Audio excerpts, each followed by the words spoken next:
जय भीम। नमो बुद्धाय दोस्तों, मैं राहुल नागपाल और आप देख रहे हैं राहुल लाइव 85। दोस्तों, उर्दू अदब के बड़े शायर और हम सबके उस्तादों के उस्ताद खलीफा शायर उस्ताद राहत इंदौरी साहब अचानक 5 बजे कल उनका इंतकाल हो गया। आ, परसों उनको कुछ बुखार और गले में खराश की शिकायत हुई थी, जिसके चलते उनका कोरोना टेस्ट कराया और तो वो कोरोना पॉजिटिव पाए और उनको फिर हॉस्पिटल में एडमिट किया गया और शाम होते होते उनकी डेथ हो गई। विश्वास नहीं हो रहा, ऐसा हर दिल अजीज़ शायर, नेक दिल इंसान, जिसकी शायरी में ज़िंदा दिली झलकती थी, वो हम सब से है या हम सब को छोड़ करके चले गए। सबसे पहले मैं राहत साहब को उनको अपने श्रद्धा के सुमन अर्पित करता हूँ। राहत साहब जहाँ भी रहें, उनके मज़हब के अनुसार, उनके दीन के अनुसार अल्लाह उन्हें जन्नत नसीब करे। और उनकी कमी भर पाना तो मैं समझता हूँ कि नामुमकिन है, लेकिन मैं आने वाले शायरों से और आने वाले कवियों से जो हम लोग तमाम उनके साथ उनके दौर में रहे, जो भी उनसे सीख पाए, और आने वाले सभी से मैं यही कहूँगा कि राहत भाई इतना लिख गए, इतने शायर, शायद ही कोई शायर जो है वो इतना लिख पाए, तो हम उनकी लेखनी से बहुत कुछ सीख सकते हैं। और राहत भाई की जब जब गज़लों को, नज़्मों को हम लोग गुनगुनाएंगे, तब तक मुझे लगता है कि राहत भाई को हम अपने नज़दीक पाएंगे, अपने पास पाएंगे।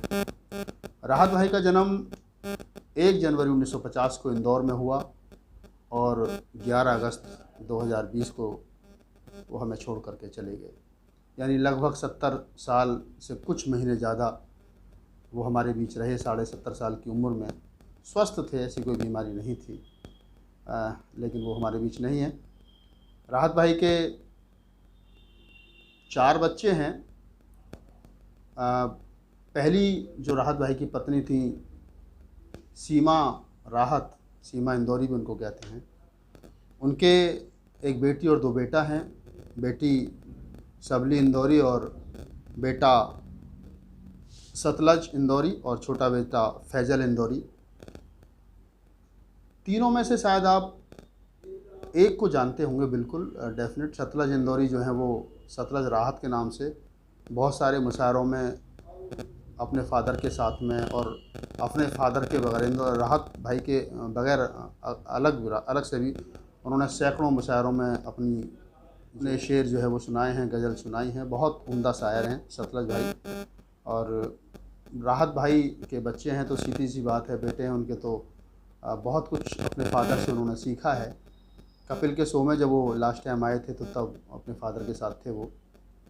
एक बार मेरी मुलाकात राहत भाई से दिल्ली के ट्रेड सेंटर में हुई थी। बहुत सारी बातें, राहत भाई बड़ा जिंदा दिल इंसान थे। मेरी फ़र्स्ट और लास्ट एक ही मुलाकात उनके साथ हुई।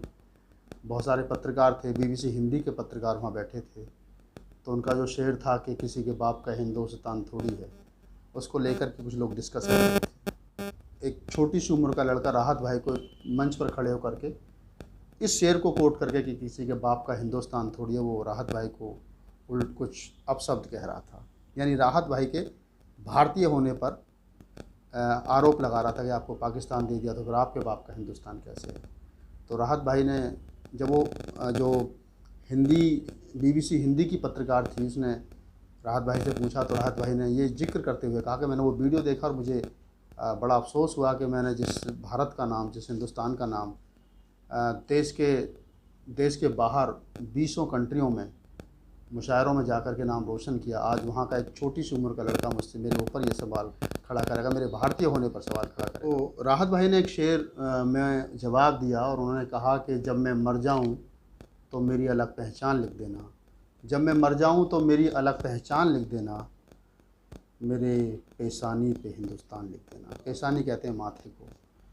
एक ऐसा खुदरंग शायर जिस पर किसी का कोई रंग ना चढ़ा हो, जिसने ताउम्र खुददारी के साथ में लिखा। मुझे मालूम है, याद आता है कि मैंने उनकी एक गज़ल जो थी कि किसी के बाप का हिंदुस्तान थोड़ी है, इसको मैंने अपने अंदाज में तरन्नुम में जो है वो गा दिया।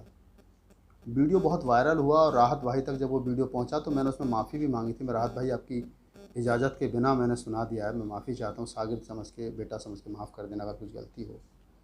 उसके बाद जब मेरी राहत भाई से मुलाकात हुई तो राहत भाई ने मुझसे कहा कि आप ही हो जिसने मेरी उस को तरन्नुम में गाया है। मैंने कहा जी मैं ही हूँ। तो उन्होंने कहा नहीं, बहुत अच्छी कोशिश की थी। तो बहुत मैं एक मुलाकात मेरी उनके साथ रही 10-15-20 मिनट की।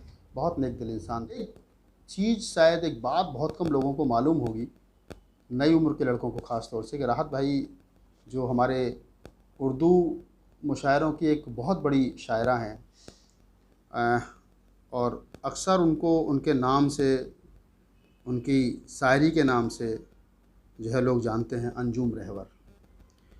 अंजुम रहबर ने, राहत भाई और अंजुम रहबर दोनों में इश्क हुआ और अंजुम रहबर से 1988 में राहत भाई ने शादी की। दूसरी शादी अंजुम रहबर के साथ में राहत भाई ने की थी और 1993 में तलाक़ हो गया, यानी दोनों अलग हो गए। 5 साल दोनों साथ रहे और 5 साल के पीरियड में एक बेटा उनको हुआ जिसका नाम समीर राहत है। कभी आप गूगल करना समीर राहत को, यूट्यूब पर जाना समीर राहत को देखना, तो वो गिटारिस्ट हैं, बहुत अच्छा गिटार बजाते हैं, बहुत सारी गीत उन्होंने कंपोज किए हैं, बहुत अच्छे उम्दा गायक हैं। तो ये बात बहुत कम लोगों को मालूम है कि अंजुम रहबर जो शायरा हैं वो राहत इंदौरी की दूसरी पत्नी जो है रही हैं। और ये उन दोनों के लिए मैं कहता हूँ, अंजुम रहबर साहिबा को भी ख़ास तौर से, कि अंजुम रहबर ने तलाक़ के बाद में सैकड़ों मुशायरे राहत भाई के साथ पढ़े मंच पर। दोनों की नोक झोंक शायरी में देखने को मिलती थी। जैसे राहत भाई का शेर था कि किसने दस्तक दी दिल पर ये कौन है, किसने दस्तक दी दिल पर ये कौन है, आप तो अंदर हो ये बाहर कौन है। इस प्रकार के बहुत सारे शेर राहत भाई के थे और अंजुम रहबर और उनके बीच में हमने, आप यूट्यूब पर जाएंगे तो बहुत सारे मुशायरे उन दोनों के साथ में आपको देखने के लिए मिलेंगे।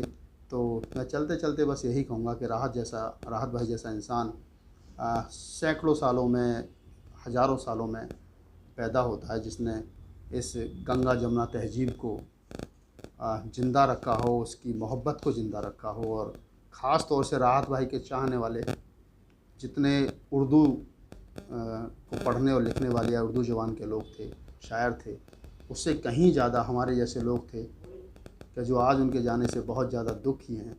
और दुखी सिर्फ़ इसलिए हैं कि हमें लगता है कि हमारे कवि कुनवे का एक ऐसा स्तंभ हमें छोड़ कर के चला गया कि जिसकी लेखनी से हम बहुत ज़्यादा